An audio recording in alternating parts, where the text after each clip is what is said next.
Guess what? We just got some huge hints on Tesla's next Gigafactory location. Tesla is exploring setting up a Gigafactory in India. Is India Tesla's next Gigafactory location in the pipeline? We'll see. We will discuss this and other recent India developments happening right now.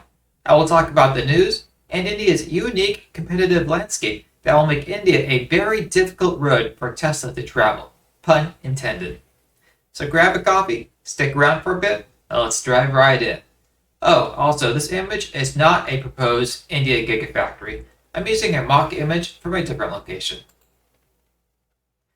Don't forget to like and subscribe. First, we have this report from Bloomberg, as reported from Sawyer Merritt. Bloomberg is usually pretty accurate. From Sawyer Merritt's tweet, Tesla is in talks with at least 3 Indian auto component suppliers as part of its plan to enter the local market.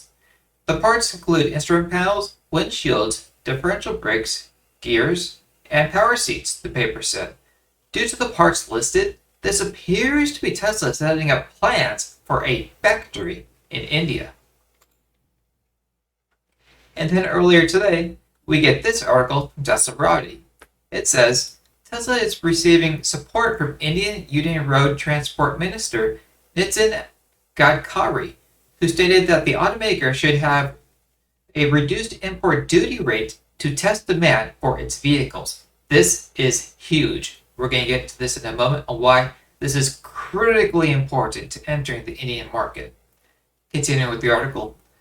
Following news that the company started lining up supplier deals that will give the company the ability to manufacture and sell its cars in India for the first time in the automaker's 18-year history, Tesla is moving closer to having the authorization to import cars into the country. Tesla is already in talks with several companies that would supply various car parts in India domestically. Tesla is looking to lock up electrical and mechanical components and various car parts such as the ones that we described.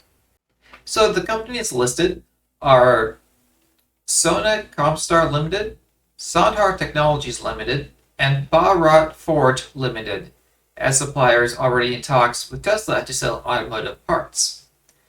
Now, Tesla is receiving support from Nitin Gadkari. Gadkari is pushing for reduced import duties so that Tesla can test the demand for its vehicles, an idea the company proposed within the last few months. The idea is to test the demand before committing to a factory. If they have to manufacture here, they need the numbers, and no one can test the market when you impose such high import duties on the vehicles, Gadkari said. The company has yet to make an official statement regarding its potential as a domestic automaker in India, but CEO Elon Musk has suggested the possibility for several years. Most recently, Musk hinted that Tesla would be willing to establish a permanent base in India if it could test demand through imports.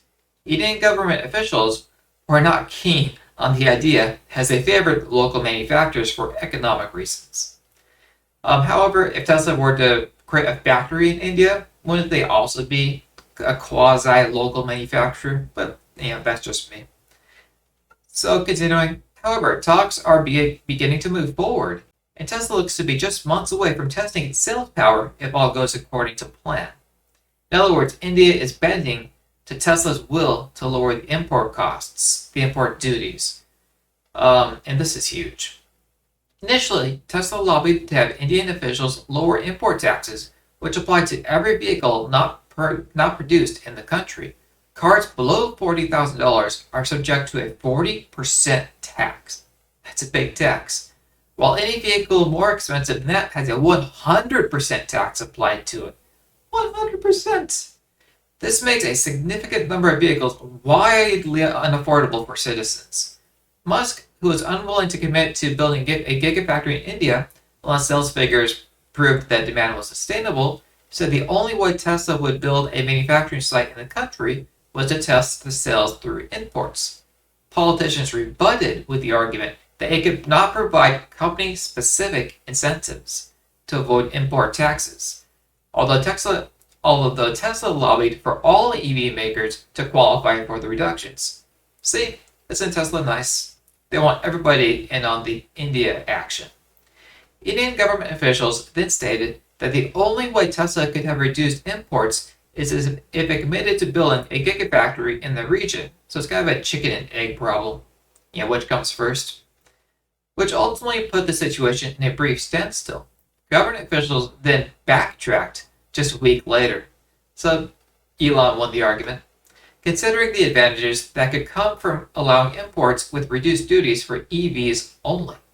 Other automakers, like Volkswagen, supported the idea, but no official statement has been issued by any Indian official or by Tesla regarding the progress of the negotiations.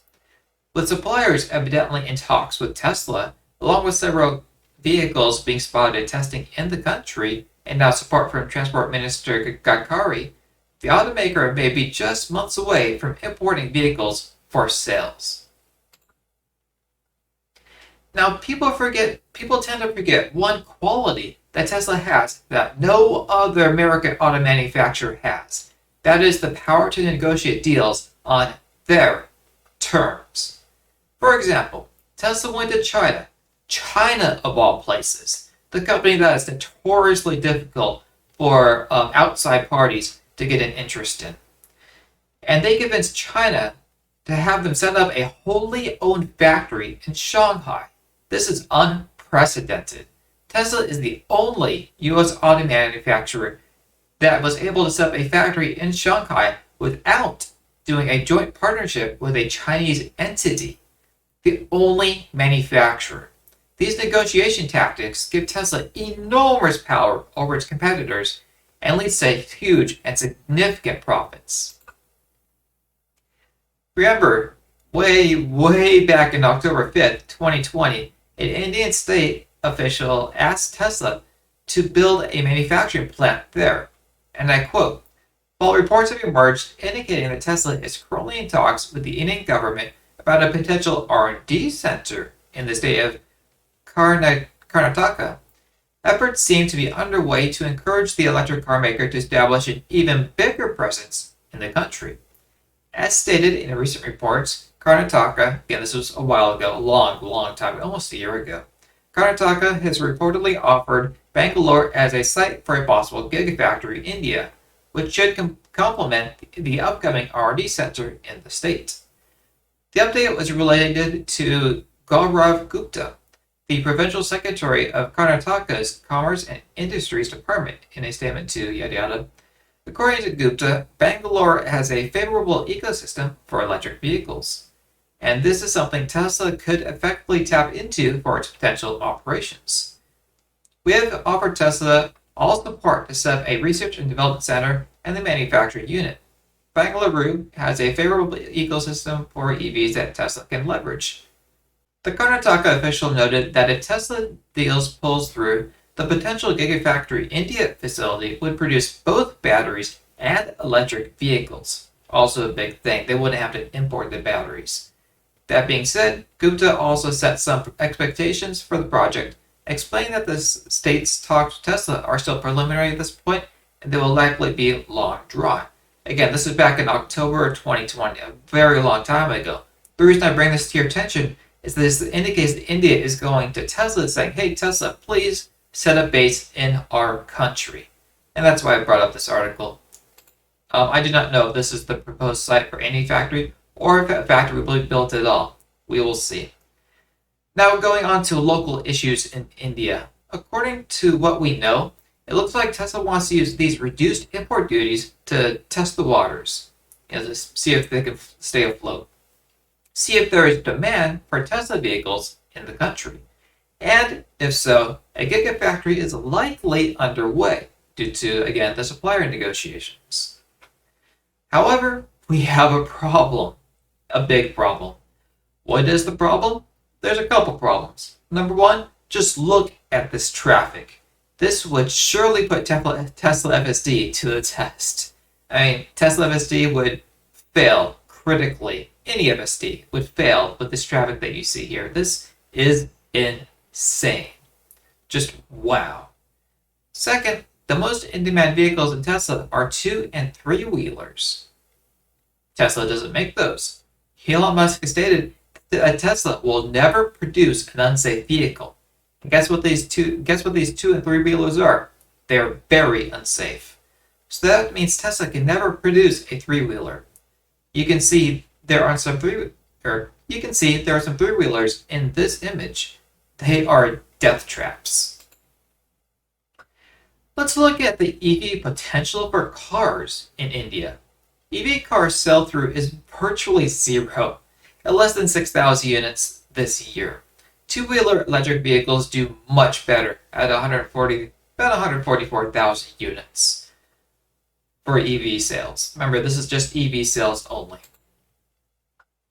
The two best-selling cars, these are four-wheel cars, in India last year are the Maruti Suzuki Alto and the Maruti Suzuki Swift, both coming in just below 200,000 units. You'll have to excuse the way they do numbers over there, but that's just below 200,000 units. So what do these vehicles cost? The Alto clocks in at between 294,000 rupees to 436,000 rupees. The Swift, 519,000 rupees to 802,000 rupees. That sounds expensive, right? Let's check. How much is a rupee? I chose the midpoint price for the Alto. At its midpoint, the Alto costs less than 5,000 US dollars per car. Wow. I mean, that is cheap. The Swift, a slightly more respectable, near 9,000 US dollar price. These are insane prices. Tesla will never compete with these price points. These are matching. These cars are matchsticks. Tesla will never be able to compete with these matchstick prices for cars. And these cars are just very dangerous. They're very cheap, and they're death traps. And Tesla cannot compete with them price for price. That's the issue, is price for price. Tesla is not going to be able to compete in India. Those other cars are just very unsafe. Even Tesla's soon-to-be cheapest option, the $25,000 model, so-called Model 2, doesn't have a name yet, is still several times more expensive than these vehicles, not to mention the two- and three-wheelers. Even at its cheapest model, Tesla's target market will be the ultra-rich in India, which is a small market right now. India is still a poor country. I expect most of these cars manufactured in this factory, if it comes to fruition, will export to the rest of Southeast Asia. Which then begs the question, is it worth it to build a factory in India or expand the Shanghai factory and export cars from there? I do not know the answer to this question, and I'm still researching this. But if locals in India do not buy Tesla vehicles, then Tesla will not build a factory there. This is why Tesla is doing a test run first by importing cars at minimal duty. If and only if that proves to be a success, will Tesla expand to a plant. My cat says don't forget to smash the like button and subscribe. Thank you to the subscribers. Thank you to the patrons. You guys are amazing. Thank you for watching, and I'll see you in the next one.